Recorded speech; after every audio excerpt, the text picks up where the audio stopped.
أتعرف ما معنى الكلمة؟ الكلمة زلزلة الظالم، الكلمة حصن الحرية، إن الكلمة مسؤولية. يا جماعة الخير، احنا لا رايدين نسقط ولا نريد ننتقص من أحد. السالفة وما بيها يشوف لك شغلة عوجة ما تتحمل يطق قلبك وتريد تحكي. خلونا نحكي، هو شبقة بالبلد غير بس الحكي. ما نطول عليكم. فيتو برنامج كوميدي ساخر، هدفه ينتقد السلوك مو الأشخاص. يعني نسوي لك شغلة عوجة نشرشحك، نسوي لك شغلة زينة نقول عاش جيدك والله، لا نلج ويا فلان ولا نتقصد علان، بس نشلب بالسوالف المخربطة تنزل لنا من السماء. أكو شغلة ثانية، البرنامج غير مناسب لبعض الفئات العمرية، يعني لا تقعد جهالك، ومشاهده تمثل الواقع. تريد مني أطلع لك المدينة الفاضلة بالمشاهد؟ خلي حياتك فاضلة وأني أطلعها مثل ما هي، فلا تصير لي أفلاطون بالفيسبوك وانت بالواقع. المهم شوفوا البرنامج.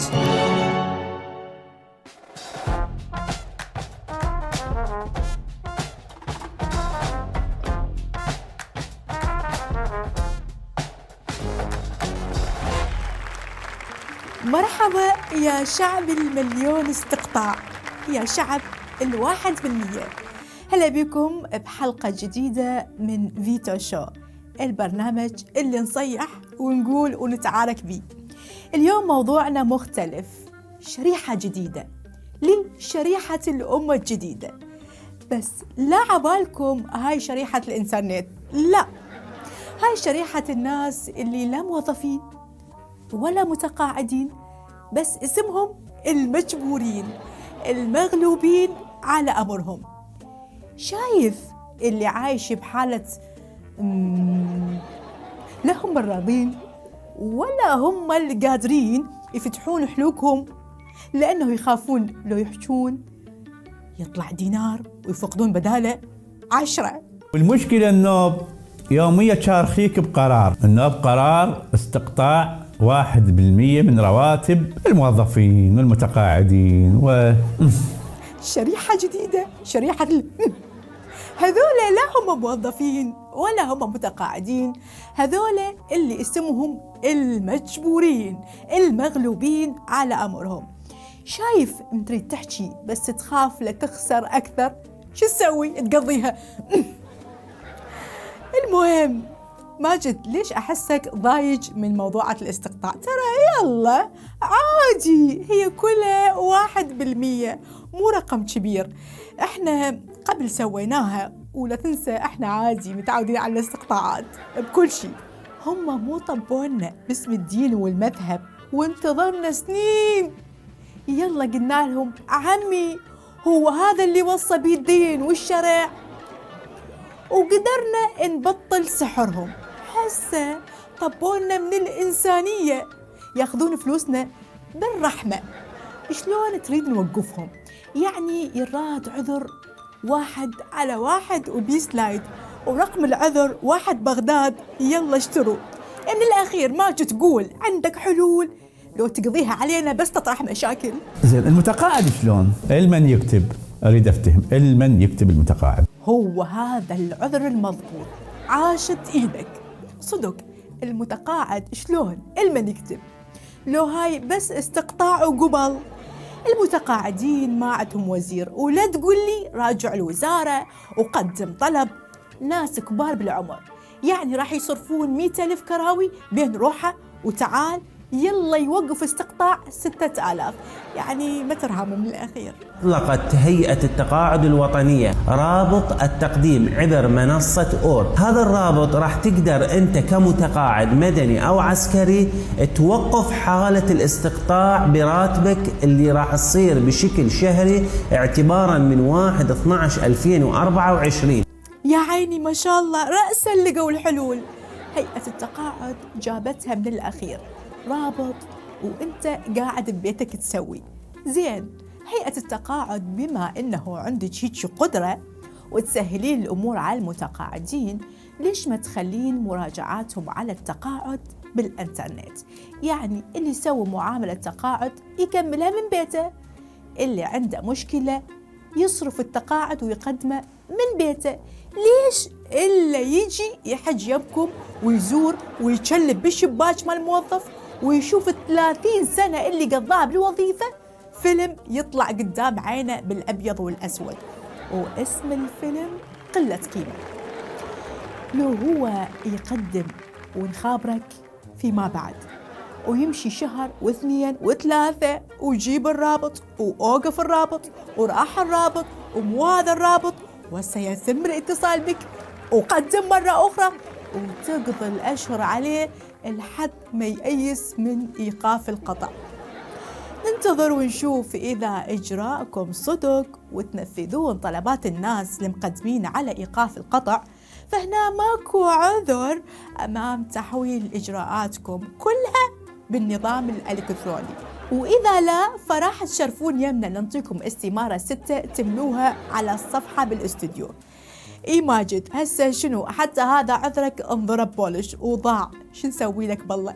ممكن تدور لنا أعذار وياها شوية انفعالات وحماس زيادة. أني راتبه 500، 1% يستقطعون 5000. صدقوني لو يستقطعون 5000 أنا من هسه أبصم ب10 أصابع.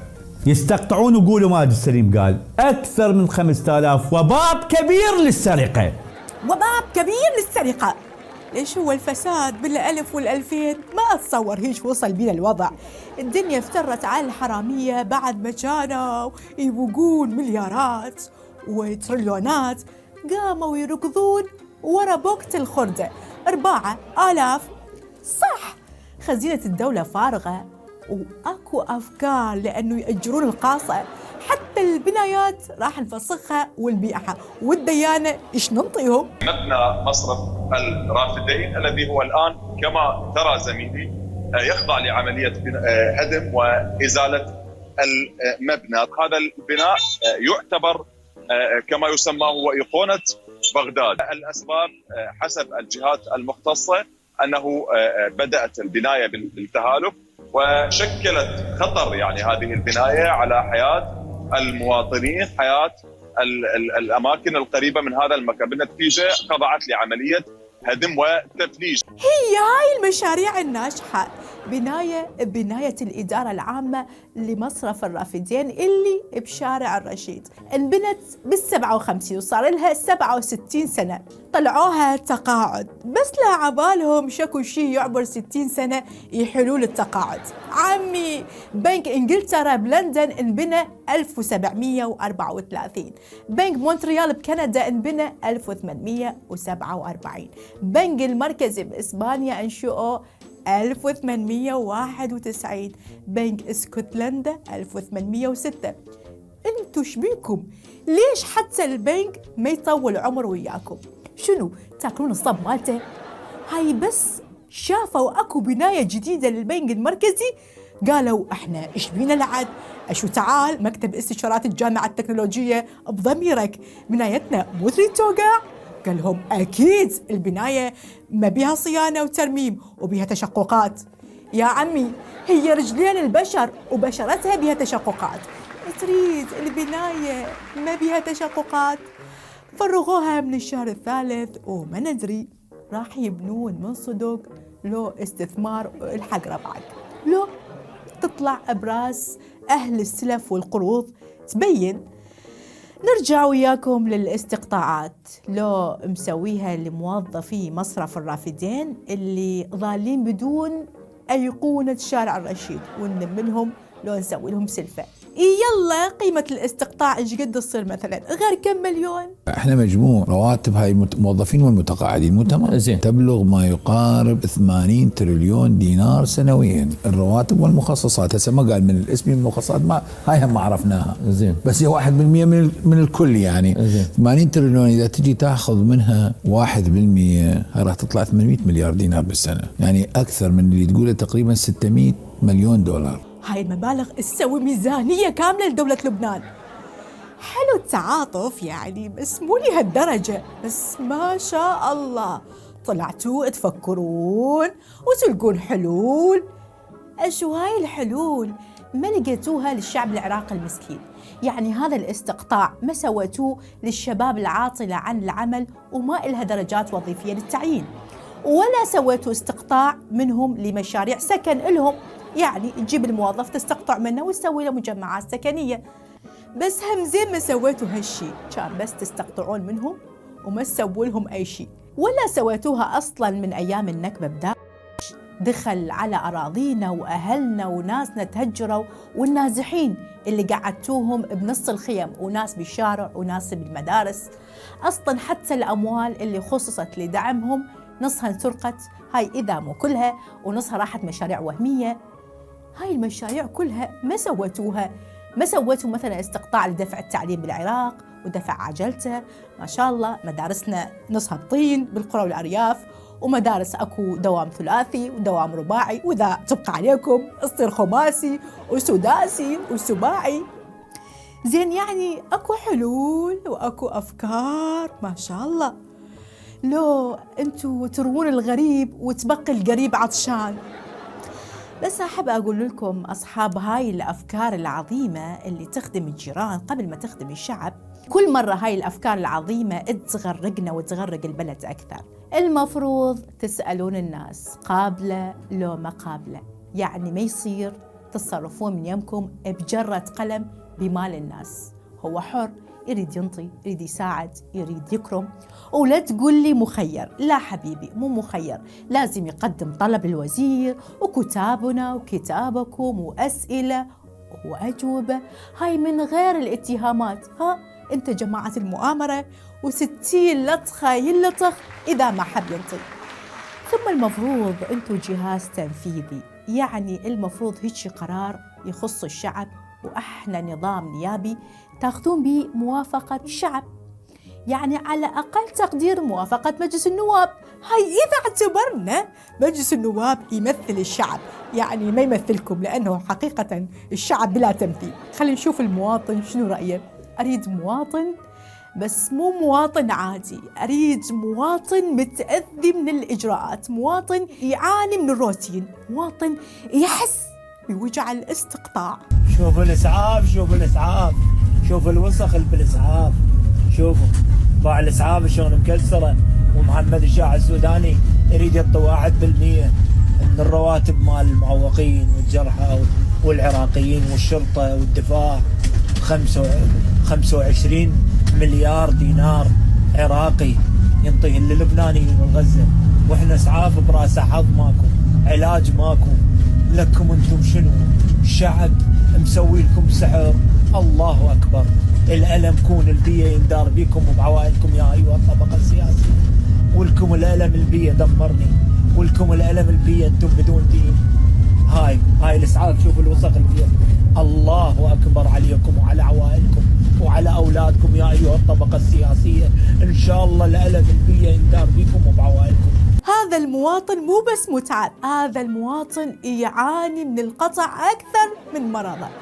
أغرب مناشدة ممكن تمر عليك بحياتك، مريض أو مصاب وصاعد إسعاف وينتقد بيها 1%، لا عاد شقد كبيرة عنده وشقد تفتقر الصحة لإجراءات السلامة اللي مخلية مواطن مصاب وحده بالإسعاف وما حد وياه صاعد من المسعفين. هاي الإسعاف عبارة عن بيكم وبيها قمارة. أدري الرجال الله انطاه صحة وياها قهر وخلاه يناشد من داخل الإسعاف. هاي لو ميت شلون من يوصل المستشفى شلون راح ينزل؟ راح تقول له مات؟ لا حرامات مات بنحقنا عليه. ماكو هيك شي. سيارة إسعاف ما بيها مسعف ومواطن يتألم ويناشد، ودولة تنطي للجيران وأهلها جوعانين، ودولة تحسب الشعب وتعلن نتائج وهي ما جاردة كل الشعب، لأنه هواية ناس ما وصل هالتعداد بما فيهم آني ما وصل للتعداد. مال استمارة تعداد سكاني خل يطلع من الاستمارة احنا الله وديكم. اخوان منطقة حي شوية الماء مال الاستمارة العدة اضافة خل يطلع لنا نعدي على استمارة رحمة الله وديكم. اخوان منطقة حي شوية اي شخص ما مال استمارة ما واصل للعداد خل يطلع لنا، احنا هنا جاي نتجول. هاي ذكرني بالعصور القديمة من ينادون طب طب طب طب يا أهل الدار تزوج فلان طب طب طب طب. صدق كذا. فاصل ونرجع لكم.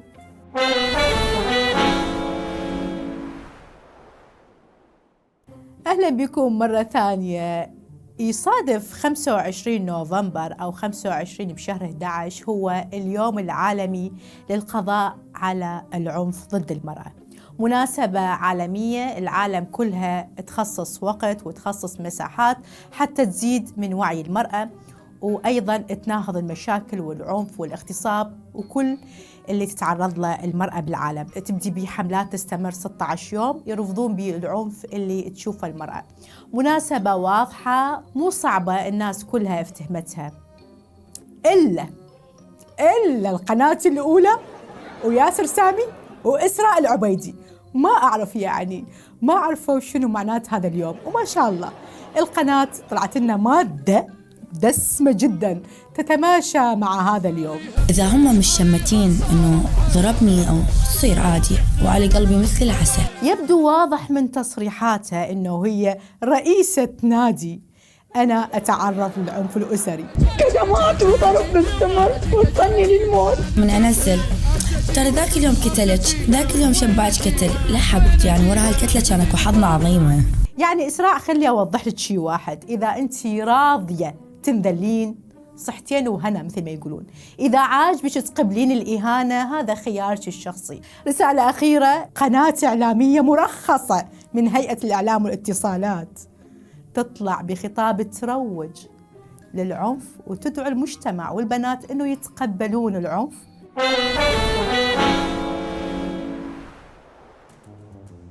خلينا نحكي بصراحة، وزارة الاتصالات قررت أنه تحمينا من الأخلاق الفاسدة والقيم غير المجتمعية عن طريق إغلاق موقع IMDb للأفلام. يعني أكيد كل مشاكلنا الاجتماعية والاقتصادية والعالمية كانت بسبب فيلم كرتون أو مسلسل تركي مدبلج، صح؟ الوزارة دخلت كالبطل المنقذ وقررت تخلي الانترنت مكانا نقيا خاليا من كل شيء إلا الواقع. لكن على الجانب الآخر عندنا إسراء العبيدي اللي قررت تحت شعار أني مذلولة وفخورة أنه تروج لفكرة العنف الأسري كفرصة للنمو الروحي. يعني ببساطة الوزارة هنا عادي ولا كأنها سمعت أو شافت هذا الشيء، بس راحت تغلق موقع IMDb لأنه يسيء للأخلاق، لكن تركت منصة مفتوحة لتسويق العنف والتسامح مع الإهانة. واضح أنه الأخلاق بالنسبة للوزارة هي مجرد مزاجية، فيلم خيال علمي ينشر قيم سيئة بس خطاب يدعم ثقافة القمع الأسري لا، مو مشكلة عادي جدا. المهم القيم والتقاليد تبقى حسب المزاج الرسمي لوزارة الاتصالات. اختيار شركة فودافون العالمية كمشغل للرخصة الوطنية الحكومية للهاتف النقال بتقنية الجيل الخامس، ماركتها العالمية الرصينة، خبرتها الكبيرة وانتشارها الواسع في بلدان العالم وفي منطقة الشرق الأوسط، حيث تخدم الشركة ما يقارب من 330 مليون مشترك في 15 دولة. 6 أيام شو نسوي بالجيل الخامس من الانترنت؟ وشركة فودافون إذا احنا وصلنا بحجم المواقع لحد موقع تقييم الأفلام على المود، مواقع التواصل ترى وداعتج نقدر نفتحها بال2G مو إلا 5G. الست يعني هسه الرخصة الوطنية الرابعة للاتصالات صارت مو وطنية، فودافونية بريطانية. مو بالله سيكون دور شركة فودافون طبعا هو تعاقدنا مع شركة فودافون العالمية الشركة الأم، سيكون دورها هو التعاون مع الشركة الحكومية حيث منحت الرخصة لشركة السلام العامة. زين ما عبالكم فودافون موقع وحجبتوه؟ إيش عجبنا حجبتوه همين. زين يعني بعد مشروع وطني موجود، مو بس لحظة دقيقة، شركة السلام نفسها اللي السد موقع، يعني نفسها السد موقع منا تفتح منا صدق من قال تنسد باب ينفتح ألف باب. يعني أكيد شركة السلام عندها خبرة كبيرة بهالمجال، مجال تشغيل شبكات الاتصال والإنترنت. شركة السلام هي إحدى تشكيلات وزارة الاتصالات، وهي متخصصة في أمن المعلومات والحلول الأمنية. احنا عندنا خطين إنتاجي، هي الكاميرات الحرارية اللي تتميز بها السلام انه امكانيه تجميع كاميرات بحسب متطلبات الجهه المستفيده. كادرنا الخاص مال السلام ضاف ميزه عن بقيه المنتوج التجاري الموجود بالاسواق المحليه، انه هذه البيانات تشفر من تنقل عبر شبكه الموبايل، والمنتوج بشهاده من السيطره تقيس السيطره النوعيه، وهو منتوج وطني طبعا حسب تعليمات الموازنه العام 2023 أنه توجه الدوائر الدولة باللجوء إلى المنتوج الوطني وتفضيله على المنتوج الأجنبي. هاي الاتصالات تريد تدير شبكة الهاتف النقال وتشغلها بغرفة وكاوية وسولدر، هي هاي إمكانية شركة السلام، هي هاي المشاريع الناجحة. إذا المشغل يشتغل بكاوية وسولدر ورف ببلايسات، إذا هي الشركة تجيب الكاميرات فرط وتجمعها وتجبر الوزارة تتعاقد وياها باعتبارها منتوج وطني، هذا تجميع وطني. على هالحكي الوزارة هسه من أكثر الوزارات الرابحة. القرارات المرتبكة والسياسات الخاطئة التي تبنتها وزيرة الاتصالات تسببت بخسارات مليارية، منها مد كابل ضوئي بحري دون وجود دراسة جدوى، فضلا عن تسببها بخسارة خزينة الدولة قرابة 560 مليار دينار سنويا. واضحة النجاحات من الإجراءات، ما يحتاج نشوف الجيل الخامس من الاتصالات، نريد نشوف الجيل نفسه وين رايحين بيه، ويا حجب المواقع.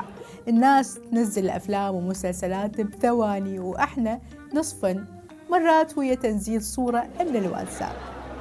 شنو نريد من الجيل الخامس؟ خلوها على الراحة، احنا اصلا عندنا جيل كيبل وجيل سولدر، يعني بدل ما نلحق العالم خلينا نشتغل على اصلاح جيل العطل الفني اللي ملازمنا، وبعدها نحكي عود على المستقبل.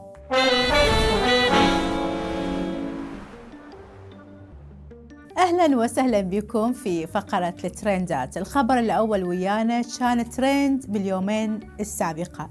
البصرة انصدمت بحادثة أكشن جديدة، أستاذ جامعي يقتل زميلته الجامعية، والسبب واضح أنه ما كان يمتحن بالأخلاق بدراسته.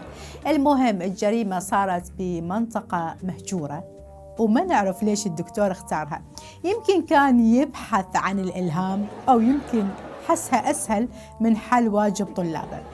التويست القاتل طلع شقيق زوجة محافظ البصرة، يعني القضية صارت مثل مسلسل عراقي قديم، كلهم عائلة وكلنا نتفرج. المحافظ أسعد العيداني طلع بتصريح رسمي يقول القانون يطبق على الكل وماكو عواطف. تمام سيد المحافظ، احنا وياك، بس اكو سؤال صغير، اذا الدكتور الجامعي يسوي هالشكل شنو ننتظر من الباقين؟ يعني الناس الجهلة بعد شو تسوي؟ تقيم حفلات شكر للمجرمين مثلا؟ والجاني عباله ذكي برواية أهل الضحية أخذ موبايل الضحية ويرسل رسائل خفيفة الدم يضلل الشرطة بها، يعني مو بس قاتل، لا مخرج أفلام جريمة بأداء فاشل.